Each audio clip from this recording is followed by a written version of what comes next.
great pleasure to introduce Monsignor Timothy Verdon, who probably doesn't need a lot of introduction. He's a living legend of Florence's international community. American by birth, has been living here, I think, for 50 years. A very significant art historian with a lot of important work, particularly on representation of Mary in the arts over the years, the Virgin Mary. Currently the director of the Museo delle Opere del Duomo. It was Timothy who oversaw the conceptualization and delivery of the brand new museum, which houses all those important works. Timothy was also ordained, I think, 20 years ago. And when he's not running the museum, he's working in the Duomo as one of the canons. So he's part of the ecclesiastical team that delivers the Duomo. And that's why he's particularly well suited to talk to us about the religious history of the Duomo, which is what he's going to do. So Timothy, over to you.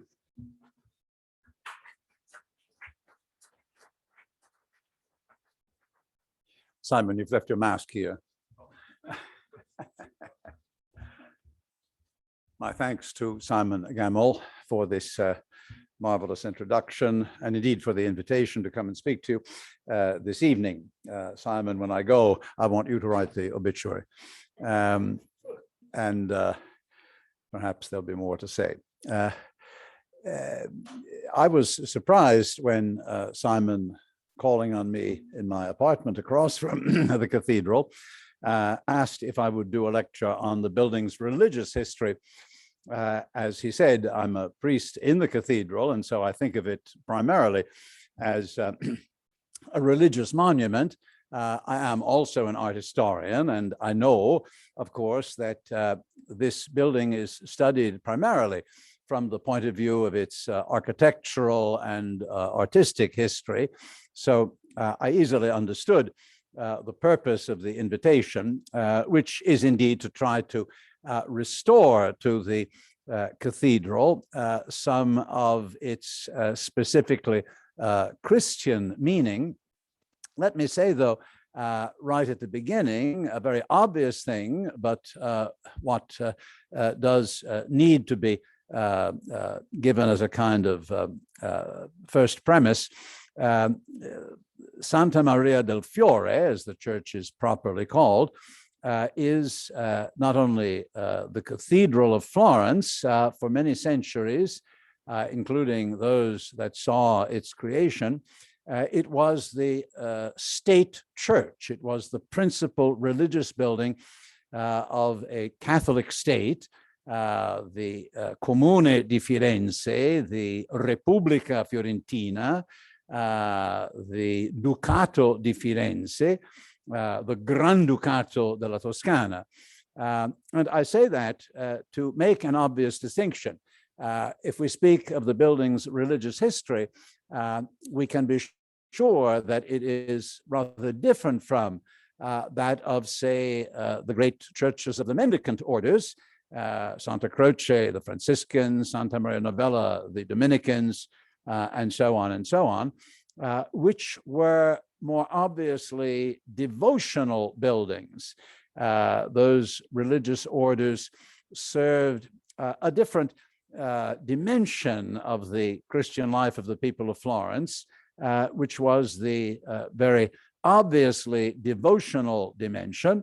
The cathedral here, as in many other cities, by contrast, while clearly serving the religious dimension, also did double service as the building that represented what the Florentine state in its various articulations considered to be its special relationship with God. And so there's a kind of official religiosity that is different from the more simple devotional and emotional religiosity that you find particularly in the art made for the churches of the mendicant orders and numbers of other churches, including parish churches, which in Florence, of course, are often very rich in terms of architecture and art. The cathedral served the purposes of the state as well as of religious belief. And all of that everyone knows, but for a lecture of this kind, it's useful to remind you of that from the start.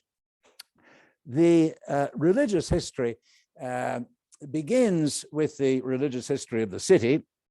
And here I show you one wing of an ivory diptych of about the year 400, now preserved in the Museum of Monza, because it illustrates, it was made for the gentleman that you see, who is a general of the Roman army in a Roman Western Empire that had become Christian. His name is Stilicone, and it was he who came to the rescue of Florence when, in the late 4th century, the city was besieged by the army of a barbarian general, Radagaiso by name, who was also Christian, but who belonged to the Arian sect, then and later considered heretical. Stilicone, sent by the Western emperor, represented the official Christianity of his day, and he routed Radagaiso, allowed Florence to remain attached to mainline Christianity as it was then, and is remembered in the history of the city and its church in a very particular way, because later this kind of dutiful adherence to Orthodox Christianity would be considered a fundamental part of Florentine church life, and the victory of Stilicone over Radagaiso in the late 4th century is the first important event in that particular line of Florentine church history. I wanted to start with him because his victory was won on a day that the bishop of the period identified as the feast of a Palestinian martyr, the young woman named Reparata. Here is a beautiful 14th century statuette of Reparata in the Museo dell'Opera, the work of Andrea Pisano. But the bishop of the time I've begun speaking of, the late 4th, early 5th century, Saint Zenobius, identified Stilicone's victory as having occurred on the feast of Santa Reparata, and it was then that Florence gained its first official heavenly patron, who was Santa Reparata. She was seen as having favored Stilicone's victory, and therefore the possibility that Florence remain within the Orthodox current of Christianity, and she will remain one of the principal patronesses of the Florentine Church right down to our time. She will be replaced in the later Middle Ages by the Virgin Mary, but a church was built in her honor at the behest of Bishop Zenobius, and that church occupied the site of the present cathedral, which still considers Reparata one of its patrons. So this bit of history is really very interesting because, again, it has to do with the official role of Florence within the larger church as a supporter of Orthodox belief as opposed to heresy. Florence would really see itself down the centuries as playing that role, as defending the Orthodox faith, really for all Christendom, and Reparata is associated with Stilicone's victory, and Reparata was from Palestine. You may know that the early Christian community, the community that seems to have taken residence in Florence as early as the late 1st or 2nd century, and a number of funerary slabs going back to at least the 3rd century are preserved in the entry area of the Church of Santa Felicita, because that early Christian community in Florence probably lived on this side of the Arno, not within the walls of the original Roman city, on the other side of the Arno. And where the Church of Santa Felicita rose, there would be, as early as the 4th century, an early Christian basilica, the remains of which are visible beneath the present Church of Santa Felicita. But the funerary slabs preserved in the entry to the priest's house give many Oriental names and are written in Greek, which was the common language of the eastern parts of the empire. They're not written in Latin. And the fact that the first Christians in Florence, as early as the late 1st or early 2nd century, may have come from the Christian East, was a part of the church history of the city, which saw itself as directly descended from Christian communities in the Holy Land itself.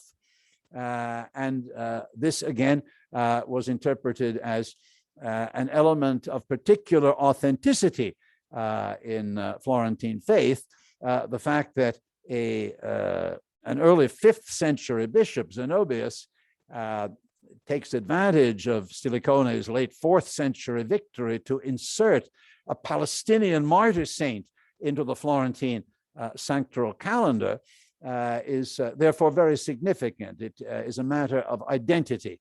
The city claimed to be descended from the very first Christians, the Christian communities that had grown up immediately after Christ's death and resurrection in the Holy Land itself. And Reparata becomes a symbol of that link with the Christian Orient.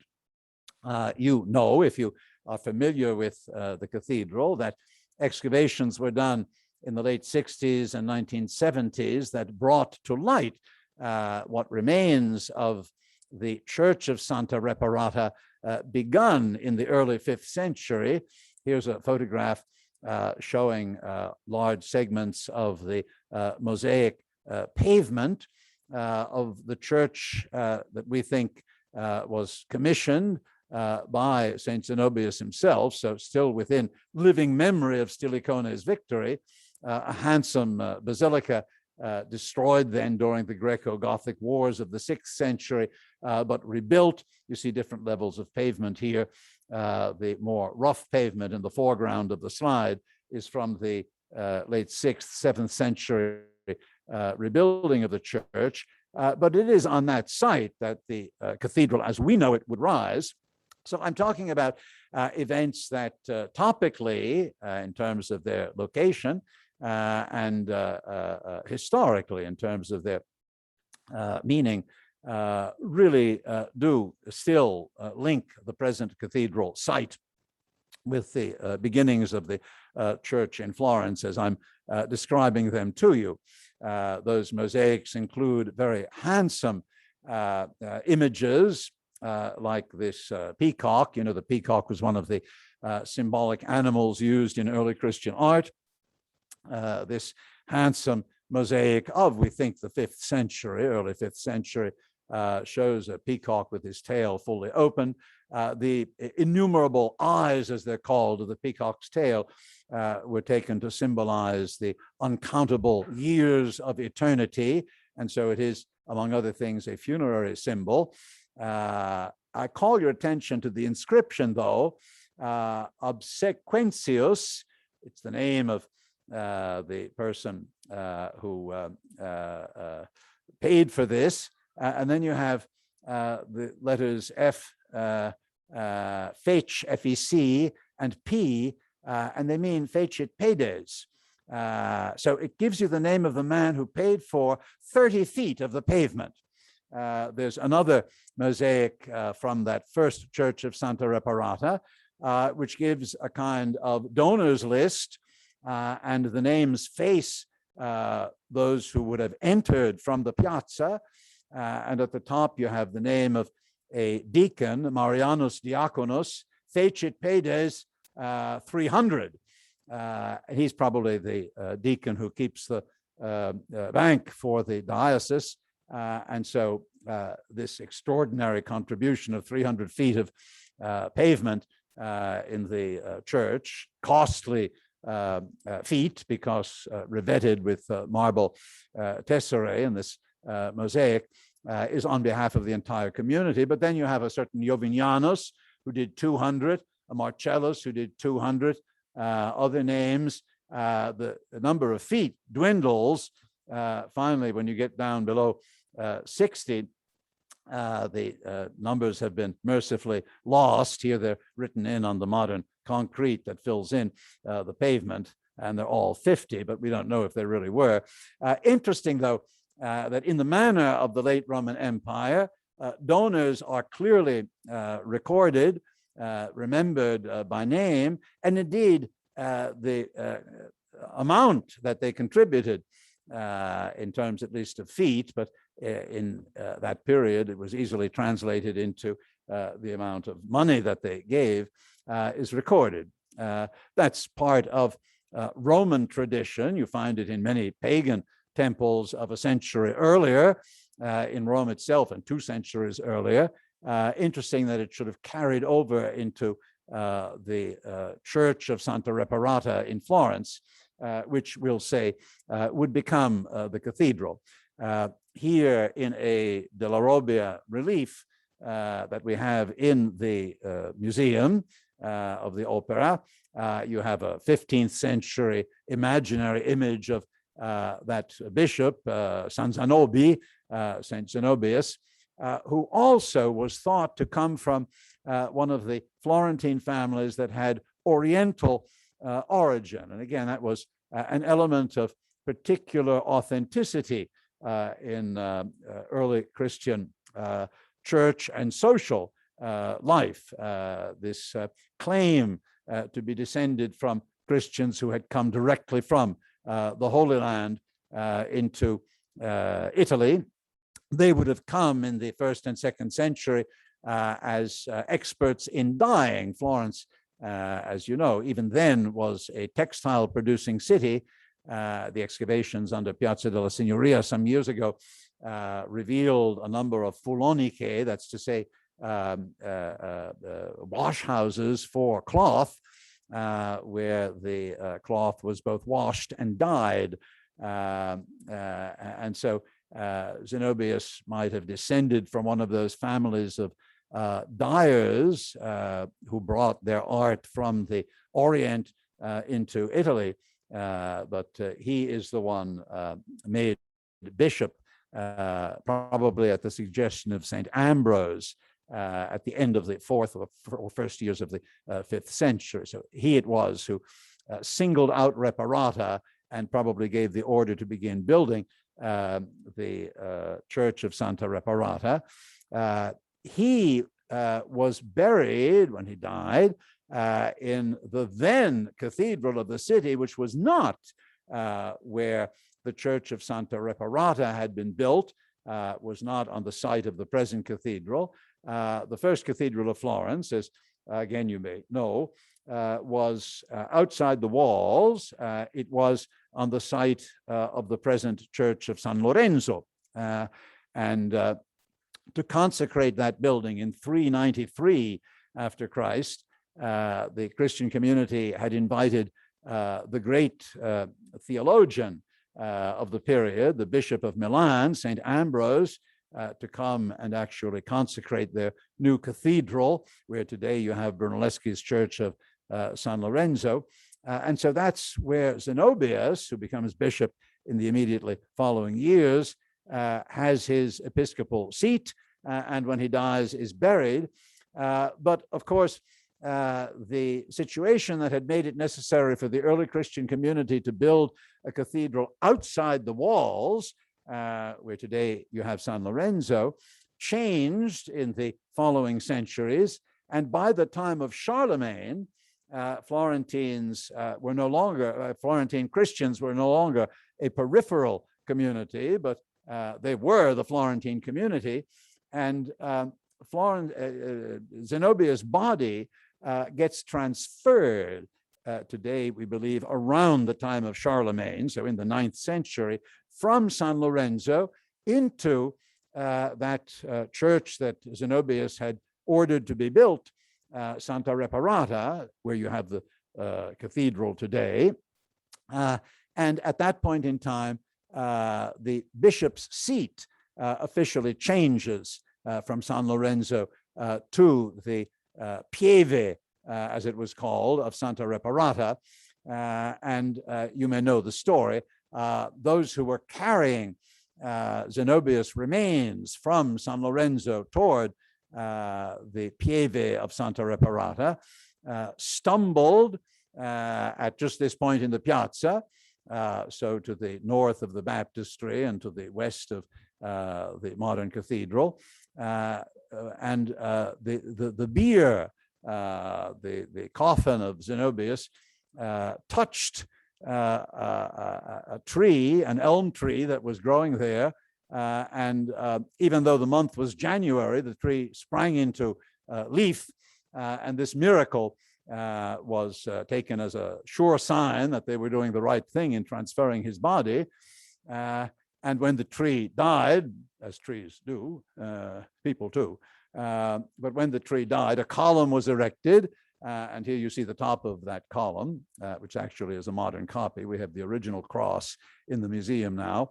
But that, to help you locate all of this, the column in the piazza recalls the change of the cathedral site, we could call it that, when the Bishop Zenobius' remains are taken from San Lorenzo into Santa Reparata, which at the time would have looked something like this. Now, not in the time of Charlemagne, but here we are perhaps around the end of the 1100s. The baptistry has been built, but in front of it you have the last form that the early Christian church of Santa Reparata took. In its first form, it had been largely destroyed, we said, in the 6th century, then rebuilt, probably rebuilt at least one more time before the year 1000. It had become a kind of Romanesque church with a handsome portico very close to the baptistry. And there the cutaway allows you to imagine the interior. Again, if you visit the excavations, you can still see those staircases leading to the raised sanctuary and so on. To the north of the church, and so in the upper part of our image here, the building constructed just inside the line of walls, which still followed the line of the old Roman walls, was a hospital, the Hospital of St. John the Evangelist, which continued to function until they started building the new cathedral in 1296, when they realized they needed that space as a work site. And that at that moment, Santa Maria Nuova is empowered, becomes larger. But in the original configuration, very close to the baptistry, the Church of Santa Reparata, which after the time of Charlemagne becomes the cathedral, and right alongside it then a hospital for the care of the aged, the sick, orphans as well. Ospedale in the Middle Ages is any place where hospitality is given to those in need, including pilgrims and wayfarers. At all events, that would have been the arrangement then. We start to look at the history of Florence usually after its great military victory at Campaldino in the Casentino, at the foot of the hill of Poppi. There you have the castle of Poppi in the image, which is a photograph of the model reconstruction of the Battle of Campaldino in 1289, which saw Florentine Guelph troops, including young Dante Alighieri, lead the Guelphs of all Tuscany against the Ghibellines of Tuscany. And that's the moment when Guelphism emerges fully victorious. And it is the moment when Florence looks at its old cathedral, Santa Reparata, and says, actually, a Florentine writer of the early 14th century, Giovanni Villani, says very clearly that in comparison to the city that Florence was becoming, the old cathedral was small and very crude in form. So since they had already finished at least the structure of the baptistry, not all of its decoration, and in front of it you had this much older and really rather unimpressive church of Santa Reparata with a cemetery area between, they decided the city, which had led the Guelphs of all Tuscany to victory, needed a more visible sign of its prestige, of the particular favor they thought God showed to Florence. And so in the time of Dante, they begin the construction of the new cathedral. Here, the much later painting by Domenico de Michelino in the cathedral, dated 1465, showing Dante illustrating his Divine Comedy to the city of Florence. Dante indicates hell, Inferno there at your left, the purgatory is behind him. Paradiso is not really the star-studded sky above, that merely indicates the astrological configuration at the moment Dante began his journey to Inferno, Paradiso, Purgatorio and Paradiso. Paradiso is indicated by the city, Florence, which becomes a kind of heavenly Jerusalem, and the artist in 1465 shows the city as it looked then, rearranging the position of some things to fit them into his image. But there you have the walls, you have the cathedral, you have the bell tower, you have the tower of Palazzo Vecchio. That just to remind you that it was in Dante's time that the new cathedral was begun. And what's very interesting is that for the first 90-some years of construction of the new cathedral, the old cathedral, Santa Reparata, remained standing. Here, a modern architect's reconstruction shows the walls of the new church with its richly sculptural facade rising around the roof of the old, which would not finally be fully demolished until 1379. So for more than 3 generations, Florentines saw a grand new cathedral rising, but still went to services in the small older cathedral, which was a way, among other things, of guaranteeing its memory and the sense of an unbroken tradition. They saw the new rise while they still used the old, and they had no doubt but that the new cathedral, even with its splendid sculptural facade, with Florence's important patron saints and the principal sculptures dedicated to her to whom the new cathedral was dedicated, no longer Santa Reparata, but the very Florentines wanted to really upgrade everything. And so while Santa Reparata was fine in the late 4th century, by the end of the Middle Ages, by the 13th and 14th centuries, you needed a bit more. And so the Virgin Mary was the way to go. Santa Maria del Fiore, remember that Florence was then not called Firenze, but Fiorenza, like the Latin Florentia. And so Santa Maria del Fiore was like saying Our Lady of Florence.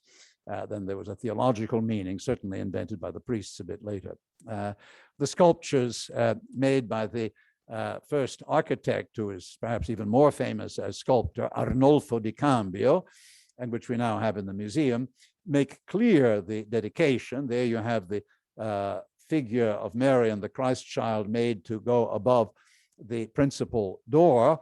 And at Mary's right, you have the former patron, Santa Reparata. At Mary's left, you have Saint Zenobius, who looks rather cheerful. He's a bit like Pope Francis saying, have a good lunch. But these figures were meant to identify the official religiosity of the city, now dedicated to Mary.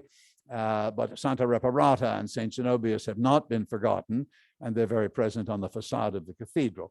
The statue is just a few years earlier than Giotto's famous Ognissanti Madonna, and the style is very similar. Giotto indeed probably learns from the slightly older Arnolfo, and the massive three-dimensionality of his Madonna is probably indebted to the comparably massive, really rather Roman Juno-like monumentality of the Madonna of the glass eyes, as she's called. The first decoration inside the cathedral is dedicated to Mary. The beautiful mosaic above the main door on the inside, so right behind those statues you just saw, shows Mary being crowned by Christ her son. It's traditionally attributed to an artist named Gaddo Gaddi, who had certainly also worked in the baptistry, the principal mosaics of which had been completed just a few years earlier. The Marian theme in the cathedral found many illustrations. I show you one of the most important at the other end of the church, which was not yet built when Gaddo Gaddi did his mosaic. After the construction of the dome, in the easternmost circular window in the drum of the dome, Donatello designs again the scene of Mary's coronation. Since that is at the easternmost point of the cathedral, the rising morning sun hitting Mary's white garments makes her truly that woman clothed in the sun of whom the apocalypse speaks. So a great deal of not only artistic but also theological thought went into the imagery of the cathedral, focused in a very important way on Mary. At the same time, as I have said, it is an official church, a state church. Here is one of the early monuments made for the interior. It is, yes, the tomb of a bishop, Bishop Orso, who is shown having a little nap there. Remember that for Christians, death is not the end. Death is a kind of sleep from which we await to be awakened in the resurrection. So Bishop Orso is having a nice little snooze there. You should realize, though, that if he's one of the very few bishops, really the only one, to get a monument in the church itself, as opposed to a mere tomb down in the crypt, it was really because he had deeply impressed his contemporaries by militarily defending the city. The cathedral is seen as the representative religious building of the state, and Bishop Orso had donned armor and led troops into one of Florence's many battles, and he gets the tomb probably for that reason, just as later in the cathedral there will be handsome painted monuments to warriors who defended the state, like John Hawkwood. It was supposed to be his tomb, but then the King of England requested John Hawkwood's son to repatriate the remains, and so there was never a real tomb made, but the colossal fresco by Paolo Cello, done in 1436, still makes the point that the cathedral is doing double service. It's a place of worship, but it is also the place of worship of the Christian state. And so the fact that it is begun by the same Arnolfo di Cambio who 2 years later began to build Palazzo della Signoria is really very significant. We modern students of these things have to force ourselves to deal with the fact that to us is unthinkable, namely a completely confessional state, a state that identifies itself as Christian and with the symbolism and theology of Christianity.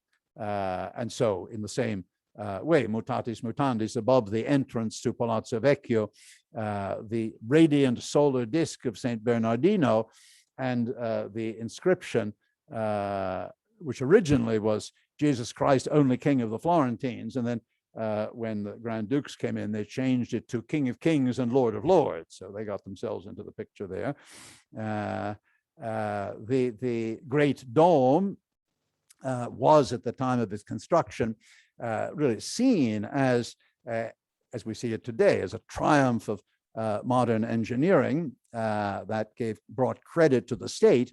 At the same time, though, in the years that saw the completion of the dome, technically finished in 1436, Florence would host important visitors from other domed churches. The Council of Florence that brought the Patriarch of Constantinople from his church of Hagia Sophia, still a church before 1453, and with him the emperor, and which brought many representatives from the whole Eastern Christian world, from Kiev and from other parts of Russia, for example, to Florence, where they could all admire the then just completed dome that did not yet have its lantern, but which soared above them when they signed the most important documents of the council. The actual meetings were held in Santa Maria Novella. That was a fully completed church, whereas the dome still had a big hole at the top of the lantern until, at the top of the dome, of the curvature, until the lantern was built. But in Gozzoli's frescoes in the chapel of the Medici Palace, you have John the seventh Palaeologus, the emperor who was present for the council. You have Patriarch Joseph of Constantinople, who was not only present, but died in Florence and got buried in Santa Maria Novella. So the dome, which even in its own day was seen primarily as a feat of engineering genius, immediately became associated with the religious character of Florence as one of the great centers of Western Christianity, the city that hosted the council. Remember that Rome in the 1430s was dilapidated. The churches were all very ancient and in bad condition. The splendid new Cathedral of Florence with its soaring dome was a far more impressive statement for Pope Eugenius, who presided over the council for the Western churches, to make than to bring people down to Rome. And it was in the period of the council that the fireworks, many of the pyrotechnic and other dramatic forms of popular religious expression. Here I show you a photograph of the Scoppio del Carro that we still do on Easter Sunday morning, were invented, and were invented in part to impress these Oriental and African visitors. Representatives of the Ethiopian church were also present at the council in 1439 and 40 and 41. So the cathedral really fulfills its role as official religious building of the state, and becomes the stage on which much of the pageantry is enacted. Then, as you know, it also assumes a specifically political connotation with a series of events in the later 15th and early 16th century. The murder of Lorenzo the Magnificent's younger brother Giuliano, remembered here in a medallion by Bertoldo di Giovanni, where you see the assassination taking place outside the altar area of the cathedral. The words "luctus publicus," public mourning, and then the bust actually of the other brother, Lorenzo, the one who survived. But no, that's Giuliano. That's Giuliano's Medicis. They both have that awful chin, but that's family. The cathedral was one of the places where, at the end of the century, Savonarola preached, and it was not the main site of his preaching, but I love this 19th century statue in Piazza Savonarola, and it was to the cathedral that Lorenzo the Magnificent's second son Giovanni de' Medici, who had become Pope Leo X in 1513, when he finally returned to Florence. Remember, the family had been exiled in 1498. So when it comes back with its most important member as Pope, and he celebrates the great Mass in the cathedral. But these are all political acts. His cousin, Cardinal Giulio, who's the man that you see at your left in the image, but that's the Pope's right, would succeed him, not immediately, but soon after Leo's death, as Pope Clement VII. And Leo and Clement together then commission tombs for members of the Medici family in what is called the New Sacristy in San Lorenzo. And I mention this because it is with the death of the two men to whom important tombs are dedicated in the New Sacristy. Here's Leo X's younger brother, Giuliano, but across from him is Leo's nephew, Lorenzo, called Lorenzo II, sometimes, or Lorenzo di Piero. When those men died, there were no longer male Medicis of the old line of the family, the main line of the family, who could have children. The only remaining male members were Pope Leo and Cardinal Giulio, and they could not produce legitimate heirs. And so it seems that the line will die out, but then, as you know, after a brief effort to put a younger nephew, possibly Pope Clement VII's illegitimate son, Alexander, on the throne as Duke, stability is given to the Florentine government by the 19-year-old member of the younger branch of the family, the cadet branch, Cosimo, who in 1537 is given the title of Duke of Florence. He marries the beautiful Eleonora of Toledo in 1539. There's the Bronzino portrait of Cosimo I, who would always call himself the second Duke of Florence, to make the point that there had been the unfortunate Alexander before him. I talk about him because he would pay very close attention to the big religious event in Europe of his time, which was the Council of Trent. There you see an image of the time showing the gathered conciliar fathers and a group of cardinals from Rome and so on.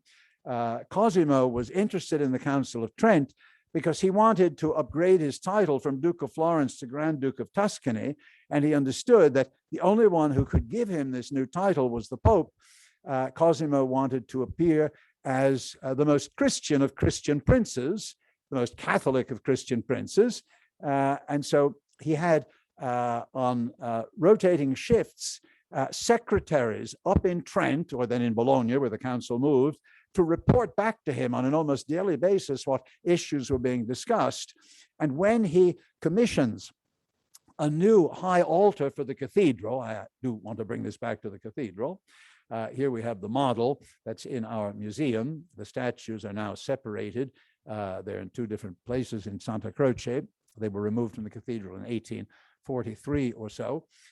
When Cosimo I modernizes the interior of the cathedral with a handsome choir enclosure and these colossal statues of God the Father and the dead Christ right on the altar, that's a more than 3 meter long body of Christ on the altar, he is visibly sustaining the document of the Council of Trent that was produced just a year before the statue was carved, the decree on the Eucharist, which insisted on the Catholic position that the bread and wine become the real body of Christ. So on the high altar of the Florence Cathedral, you had this colossal body of Christ, making it very difficult to doubt whether the Grand Duke were an Orthodox Catholic Christian or not. And then when the choir area is finished in 1472, Cosimo has work begun on the frescoes in the dome, which similarly reiterate in a very powerful way those very points in Catholic theology that were contested by the Protestant reformers. So the Medici Grand Dukes take over fully the official function of the cathedral and use that building as a way of expressing the unwavering fidelity of Florence, and therefore of the family that rules Florence, to the traditional faith of the Latin Church, of Catholic Christianity. And while that is certainly a religious statement, it is also more obviously a political statement in that period. And Cosimo did get his title changed to Grand Duke of Tuscany, and that was just peachy. But that's somehow part of the history of the cathedral. His son Francis would carry on the grand projects, would see the conclusion of the decoration of the dome. And then, you know, Grand Duke Francis I died with his morganatic wife, Bianca Capello, in very suspicious circumstances in 1587. And his brother, for whose wedding these frescoes on the counter facade of the cathedral by Santi di Tito were painted, his brother took over to become Grand Duke Ferdinand I. The problem was that the younger brother of Francis, in the manner of the great Italian families, had been put into the church. And so he was a cardinal. But the family had never allowed him to be ordained because they said, well, you never know. And if his brother Francis should die or should not succeed in producing a male heir, Ferdinand can always be called back from the sacristy. And that's just what happened. He deposed his cardinal's crimson. He put on the fashionable Grand Ducal garb of the age, same man, different clothes. He marries a French princess, Christine of Lorraine, and they do a knock-up job producing children, and the dynasty really is there to stay, as it will until 1737. But Ferdinand I is, again, a great patron of the cathedral, but it is all within this framework of religio-political imagery that I've been describing to you, and that remains true of the Medici. The cathedral in later periods really becomes what we still see it to be, namely the representative church of the community that lends itself particularly to collective ritual expressions. Here, an 18th century print by Giuseppe Zocchi showing the Corpus Domini procession coming out of the cathedral into the baptistry, from the baptistry, then out the north door and around the back. And it's a great church for processions. And I can tell you a good deal about that because over the last actually 25 years since I've been ordained, and even the 5 years before, I've been in a lot of processions. Then, as you know, in the 19th century, they finally decided to resolve the problem of the facade. The unfinished medieval facade had been removed in 1587, and the various plans for a new Renaissance facade had never been put into action. So in the late 19th century, a grand new neo-Gothic facade is finally created. There you have it. If you ever feel, as many people at that time did, that it's a bit surchargé and overwrought, come into the museum and look at the other projects that were proposed. And at the end, you say, thank God we got this one. But this was, again, an expression not so much of genuine popular religiosity as of the official function. The facade is finally commissioned of its author, Emilio de Fabris, in the years that Florence was the capital of the new Italian nation state, before Rome had been brought into the new kingdom. Florence for 5 years was the capital between 65 and 71.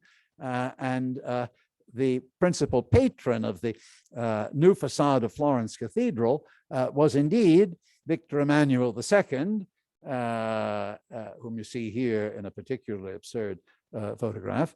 But he laid the first stone of the new facade in 1860, and he or relatives, members of the ruling Savoy family, are very much a part of the whole building process, because in this new country, the Kingdom of Italy, Florence was not only the capital, but it was considered to be the city that could, better than any other, give a sense of national identity. Other cities had been capitals of small states, as Florence also had been, but Florence had given all Italians, at least educated Italians, Dante's language and the great art from Giotto through Michelangelo and others. And so the idea of Florence as capital, and even after the political capital moves to Rome, as cultural capital, remained very important. The facade of the cathedral is part of that story. And then all of that remains somehow true, even in very recent times. The saintly Archbishop Cardinal Elia della Costa, who's here having his hand kissed by some important person, I'm not sure who that is accompanied by the city's saintly mayor, Giorgio La Pira. In those years of the Second World War and immediately following, the church in Florence found a kind of new alliance with political power, the Christian Democrat mayor Giorgio La Pira, and the cathedral was the site of many important ceremonies. This is certainly taking place in the cathedral. Paul VI came after the flood in 1966. Here, after the Mass, he said on Christmas night, Christmas Eve, in the recently flooded cathedral, he is giving the beautiful chalice that he had used at Mass to the provost of the cathedral chapter. We still use it at Christmas night Mass in the cathedral. And then the recent bishops, many of you will have known. There in the foreground, you have Cardinal Silvano Piovanelli, who was bishop for 20-some years. Behind him, laughing, is the man who is about to succeed him. This is the procession leading from the baptistry into the cathedral, in which Piovanelli, who had reached the limits of age, was going to give the authority of the diocese into the hands of a new bishop, perhaps has already assumed it here, Archbishop Antonelli, who later was made cardinal. And curiously, with them is the man who then, after Antonelli became our archbishop, Giuseppe Bettori, who had been Antonelli's secretary at the National Bishops' Conference, and then succeeded him as Archbishop of Florence. So the point that I'm making with all of this is that the official function of the cathedral, which is implicit and even explicit right from the beginning, continues. When Pope Francis came to address all of the bishops of Italy in the cathedral in late 2015, that seemed right to everyone, because within the Italian church, the vast Cathedral of Florence is still understood to be a kind of surrogate St. Peter's. Is actually older than the present St. Peter's. The huge dimensions of the church, though, make all of that reasonable. As you know, the Pope will return in February, we're told, again to address a group of bishops, those of the Mediterranean world, who will be meeting in Florence in the preceding days. On that occasion, he will not come into the cathedral. The official program has him in Santa Croce. At all events, these observations, I think, help you situate the high and official religiosity of the cathedral. Thank you.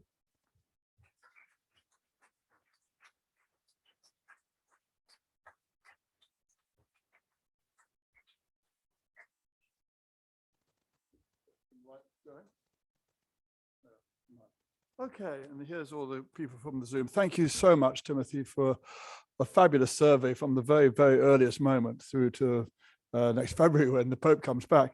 And as always, we'll now do the question and answer phase. So if anyone in the room would like to make a point, ask a question, please just raise your hand and I'll bring you the microphone so everyone can hear. And if you're on the Zoom, please feel free to simply unmute yourself and speak and we'll hear you.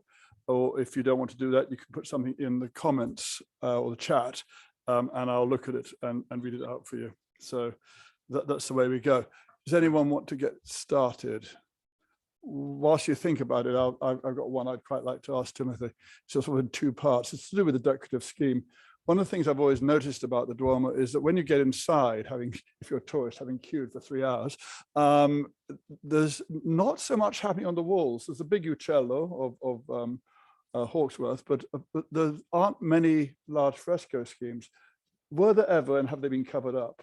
That's a question. Yeah. It's a very good question. The choice from the beginning was for a relatively bare interior.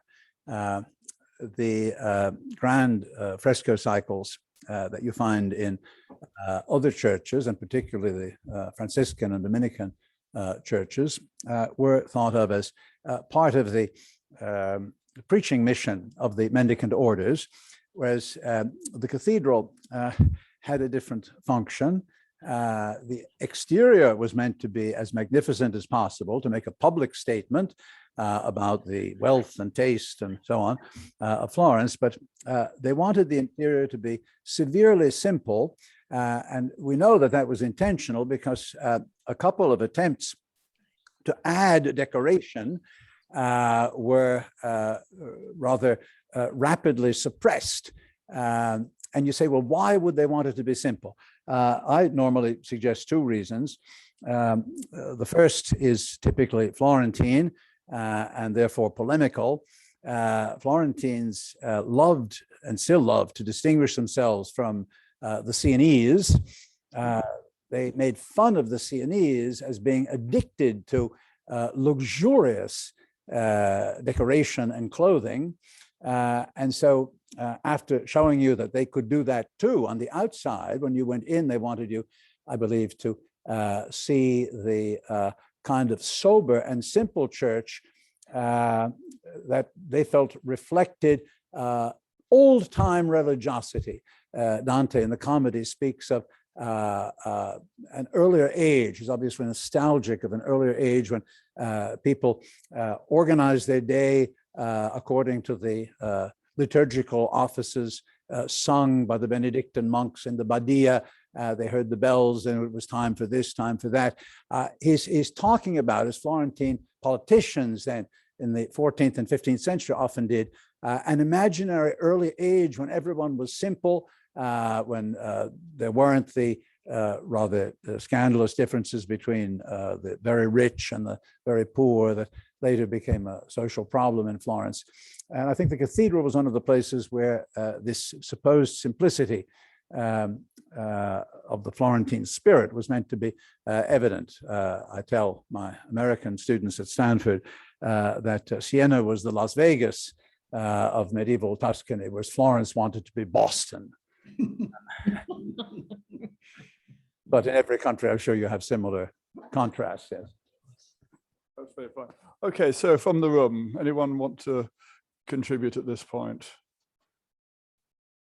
Yes, we got one there from Jane.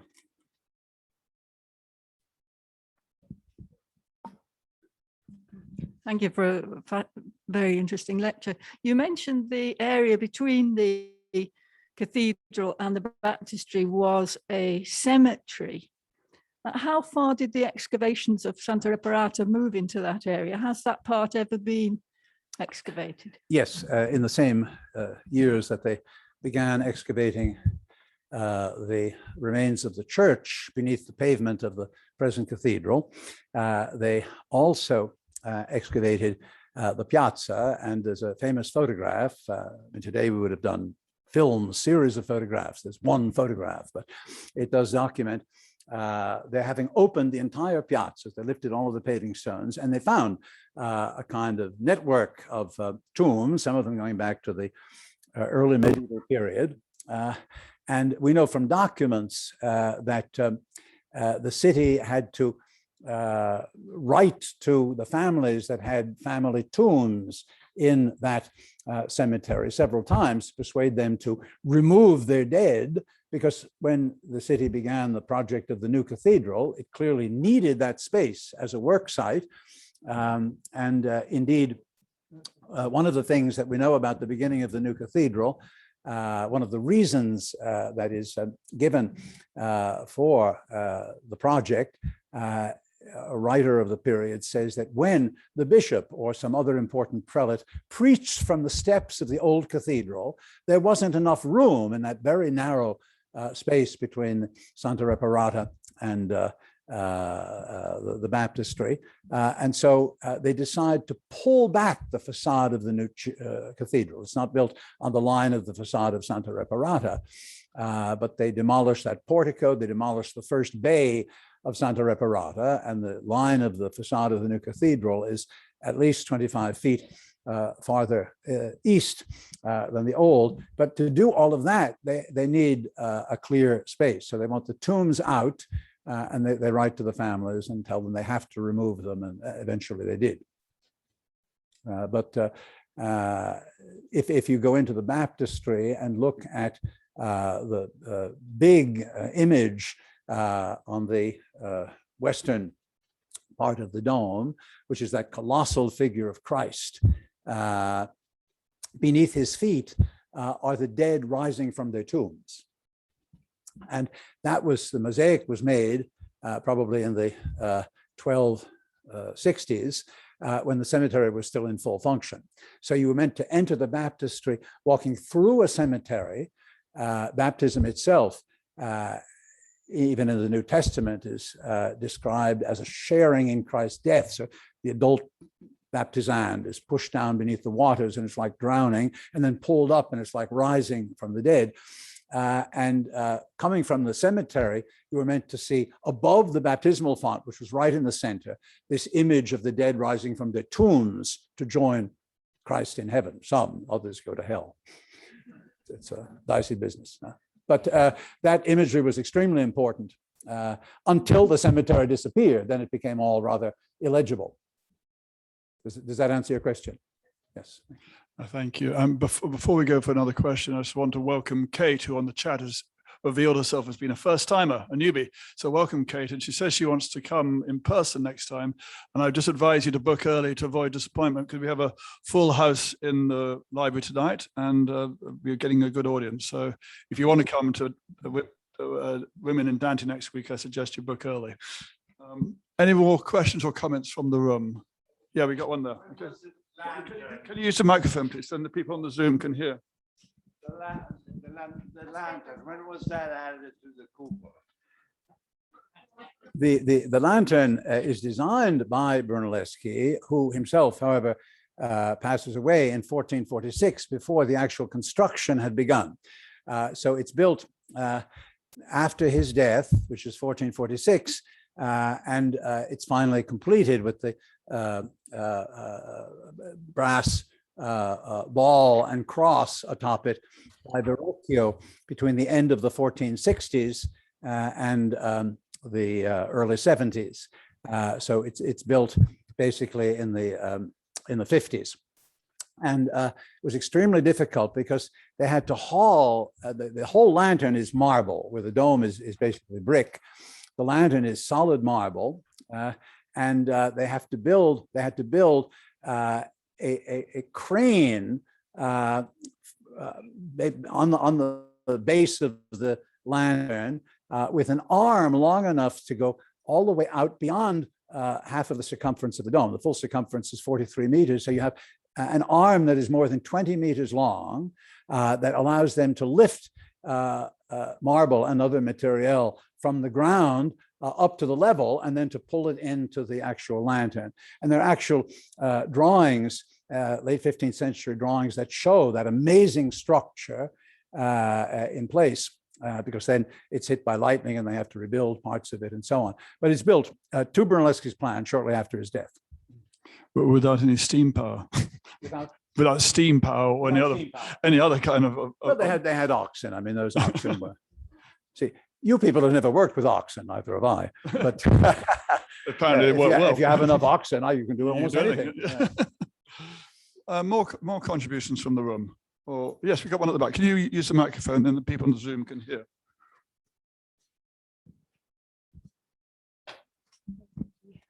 I was just wondering if there was any documentation on how the visitors who came from other domed establishments received the Duomo when they saw it. I haven't understood what you said. Documentation about whether? So when they came from places like Hagia Sophia, how was the Duomo in Florence received? Well, very interesting question, because the fullest account in the years immediately following the building of the dome is a text written by a Russian monk who accompanies his bishop to the Council of Florence, and he talks in tones of wonderment about many other things in Florence, and he never mentions the dome. Which is very disappointing. But what the Russian monk talks about is what he's prepared to admire. And so he talks about churches that have fine vestments. He talks about beautiful reliquaries. He talks about the things that were part of his culture. He never says a word about the dome. He does mention that the tower is very tall, speaking of Giotto's tower. And they talk about the fine houses in the city. And so on, but not a word about the dome. The contemporary source who speaks at length and with enormous eloquence about the dome is the Florentine architect and theorist Leon Battista Alberti, who had never seen his native city. He'd been brought up, born in Genoa, and then brought up in schooled in Padua and then in Rome. And so he comes back to the city of his forefathers, who had been exiled before his birth, in the entourage of Pope Eugenius. And when they come around the last turn in the road from the south, and he sees the dome above the city, it made a very powerful impression. And he, in the prologue to the short book on painting that he writes in 1434, when the structure of the dome was finished, although the tiles weren't yet in place on the dome, he dedicates the Italian version of the book to Brunelleschi, and he says, "You have done something that is as great as anything the ancient architects did. We used to think that all the great buildings had been constructed in antiquity, but you've done something even greater, because while the ancient architects were able to build such structures within an ongoing tradition, you, Filippo Brunelleschi," he calls him Pippo because Brunelleschi was very short, "you have had to invent all of this out of whole cloth." And Alberti realizes that that is greater than simply inheriting and interpreting an ongoing tradition.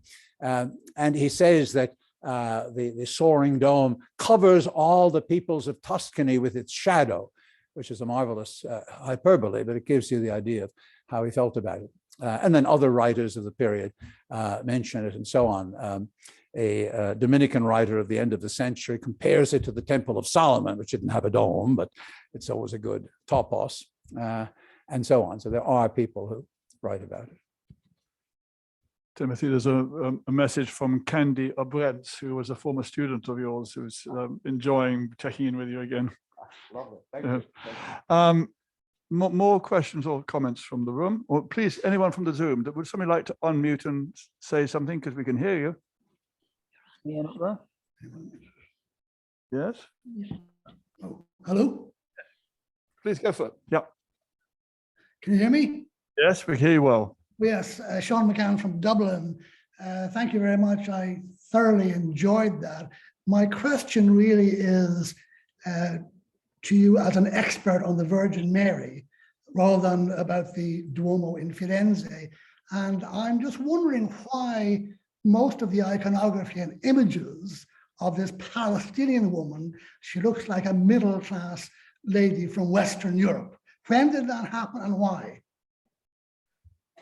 It's pretty standard from the very earliest period of Christian art that Mary and Christ and saints of all cultural backgrounds get translated spontaneously into the cultural categories of the school of art, which is representing them.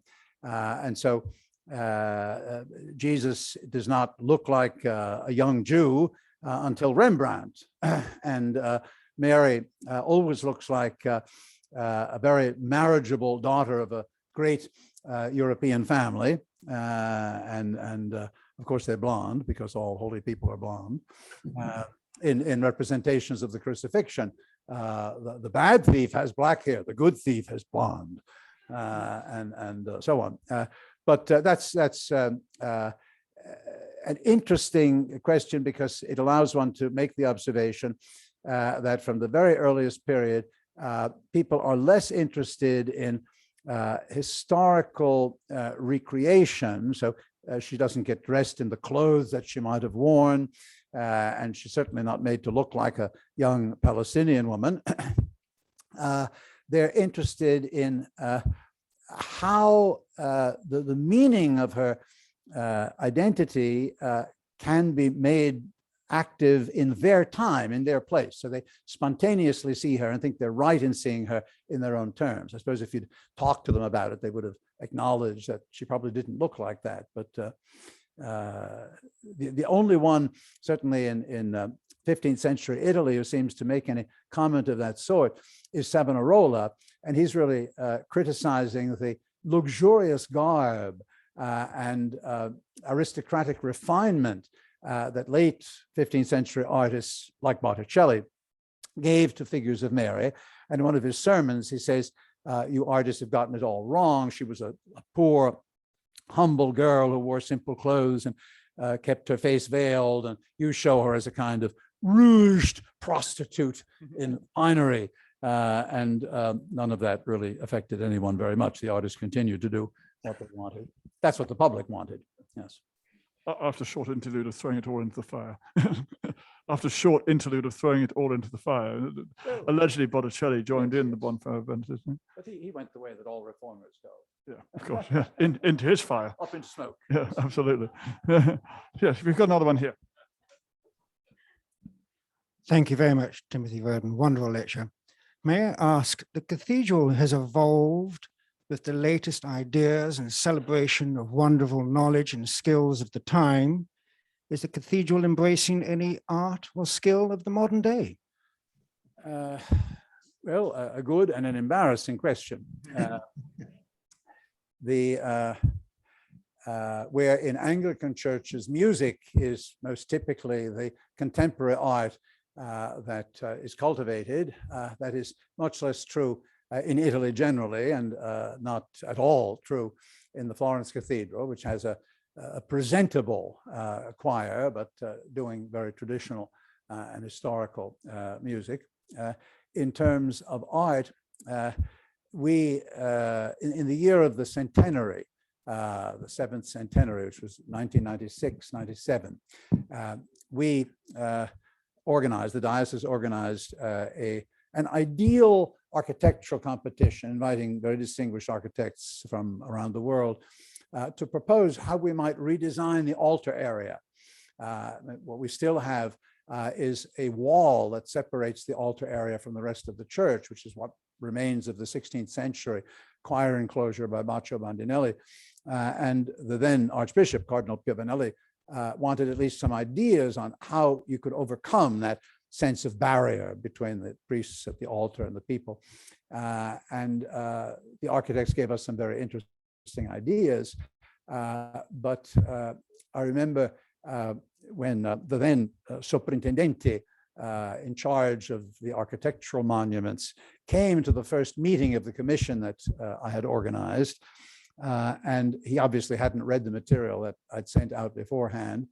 And so he felt it was necessary to make a very pompous disclaimer before we began, saying, Timothy, you realize I cannot take part in this commission because any effort to change the interior of the cathedral will not be approved by the fine arts authorities. And I said, Mario, don't worry. If you look again at what I sent you, you'll see this is simply to generate ideas. We're not planning to actually do anything. But his reaction, in a sense, answers the question. When they introduced a new, not pulpit, but kind of lectern and altar in the cathedral in Pisa, you may remember many years ago, there was a hue and cry throughout Italy more than in other parts of the world about this desecration of a historic site with these hideous, they're actually rather handsome modern things by Vangi, Giuliano Vangi, who's not a revolutionary artist by any means, but he's a fine contemporary artist, not very old. So there is a kind of instinctive resistance in Italy against much that you find in other places, and it would be interesting today. And it's that instinctive resistance across time that has preserved so much of the past, where in other countries it's been sacrificed. So you can't really complain beyond a certain point, but the situation is that. Very good. Have you got anyone else in the Zoom who would like to contribute? Whilst you're thinking about it, I'll put in my weekly reminder to our dear friends out on the Zoom. Your access to these lectures on the Zoom is free of charge. The Institute has to pay its bills, and we're enormously grateful for any donations that the Zoomers feel that they would like to make within this size. It's comfortable, and very grateful to many of you who do so. So that's the little request for some ongoing support. And then anyone in the Zoom would like to make a point, either on the chat or unmuting? Anyone in the room? We've got another one in the room. Thank you very much for a beautiful lecture. I would like to ask you something as a priest. I walk past the Duomo every day. I've lived here for 6 years, and it always causes me to stop and look. But I just realized when I saw the title of this lecture, A Religious History, I just realized that I do not see it at all as a place of worship. It's like it's a sacred archetype, you might say, that does cause me to stop and maybe even feed into prayer, but doesn't invite me inside. So I wanted to ask you, as a priest, inside as a priest, do you experience being able to get beyond the archetype and have these moments that one might say are intimate? Yes, I mean, like the other priests in the cathedral, we have an access and also an obligation to use it as church that others share, or at least they choose to come to services in the cathedral. There's a full program of services. So every day you have several masses in the cathedral. And in the periods when Catholics venerate the Virgin Mary, in particular in May, for example, there's rosary in the afternoon. To be sure, the relatively small number of people who come for these kinds of services gather in usually one of the transepts, and you feel a little bit lost, but there is a life of prayer. The cathedral is not a parish, so there's not a permanent community, but among Florentines, there are several hundred people who come regularly to Sunday Mass, the different Masses. I think you see it best as church if you can come on some occasion to one of the pontifical celebrations when on great feasts the Archbishop is celebrating, because such a big church needs the staging of the grand liturgy, and they work very well. They're not simple moments of pageantry. They're genuine liturgical prayer. But as I said at the beginning, you can't try to see it in the way you might a small chapel where people go to have moments of prayer. The most prayerful area of the cathedral and function of the cathedral is the eastern apse, where the confessionals are located, and every day there are priests there to hear confessions, and many people come to the cathedral for confession and remain to pray in that area of the church, which is separated even during the day from the tourist areas.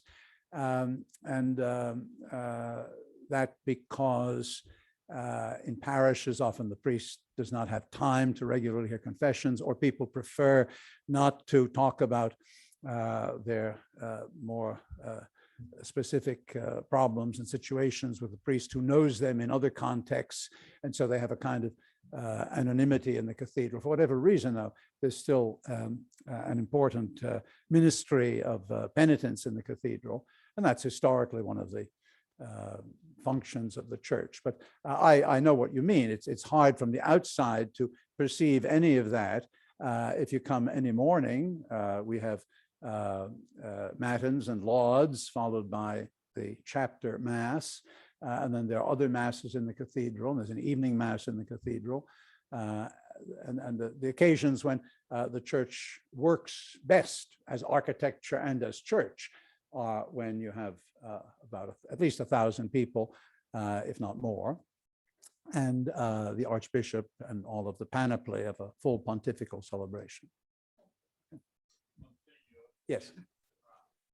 The Vespers are lovely in the evening as well. He says. And Vespers, yeah, we have Sunday evening, we have public Vespers. So that is an easy thing to do at 5:15 on Sunday afternoons. And there we actually have rather good cantor, and we sing Vespers. So, but what I'm describing are liturgical occasions, because a cathedral, even more obviously than other churches, is a stage for liturgy, but they're also deeply felt and lived as genuine prayer. Why is not a parish? It was for some years a parish. It had the functions of a parish, but since by definition, a cathedral is the church where the bishop has his cathedral, his seat, it has to be available on those occasions when the bishop is going to celebrate, which may be fixed occasions, but they also be spontaneous ones. And that really interferes with the life of a parish community, which can be told, no, you can't do this, you can't do that, because the Archbishop is here and he's saying Mass on that occasion. There's also no need for a parish within the cathedral. There are so many parishes right in the center of town that it was decided now about 30 years ago to suppress the parochial functions. Anyone who wants to come to Mass may come to Mass, but we don't do catechism for children. We don't do marriages or burials of the dead except the priests of the cathedral, and only after they've died. But so many of the normal functions of parish have been removed to make the church free for its principal function, which is, yes, the cathedral. So, may I add something from the Zoom? Yes, please do, please. Yep. Hello. Yeah. I wanted to, on this note, as a UNESCO representative and also as an architect, with all of the churches that I have visited throughout Italy and Europe, I think that the cathedral is one of the most exceptionally sacred spaces that I have personally worshiped in and professionally seen. And as going back to the simplicity, going back to not being overly adorned with paintings and with frescoes, but the architecture, especially the interior architecture that we experience with the cathedral, celebrates the human spirit on so many levels. And one of the things that I miss most about Florence and not being able to return over the last 2 years due to the pandemic is actually being in the space of the cathedral. It's the cathedral through Arnolfo and through Brunelleschi celebrates the human spirit. It celebrates what the human spirit is able to accomplish. And when I'm in Florence and when I want to be more centered, I find just by being present in this incredible space, with its exquisite architecture, allows me to be centered as a person. And so I think it's an exceptionally sacred space. So thank you. That is very beautifully said, and I share everything you say. If, when you come back, you're able to come in of a summer morning early before the tourists arrive, come say to Mass at 8:30. Tourists have not come in. The light in the cathedral is extraordinary, and you have the sense that all of that space really is available to you as an expression of the human response to God. Someone else who deeply shared everything you have just said was Bernard Berenson, who is quoted as having commented that the only building where he really felt the presence of God was the Florence Cathedral. And I think he meant exactly the things that you have just said. That might be a good place to wind it up. We've gone past 7:30, which is our normal cutoff. I will allow one more comment or question from the Zoom if there's somebody who's been waiting patiently. Missing your chance, go and close on the Zoom. Kate is wanting to book for Dante next week, and she hasn't found the link. It's on our website under events, and I'll ask Sarah to, if she's got time, to quickly pop it up on the comments so you can do that. But go to the www.britishinstitute.it and you'll find events, and then you'll find how to get into the Dante lecture next week. Any last burning thoughts from the room? Any last questions? No?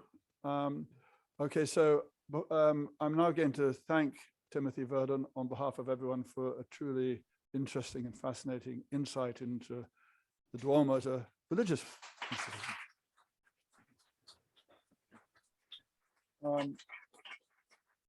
And at this stage of the evening, we have to say a fond farewell to our friends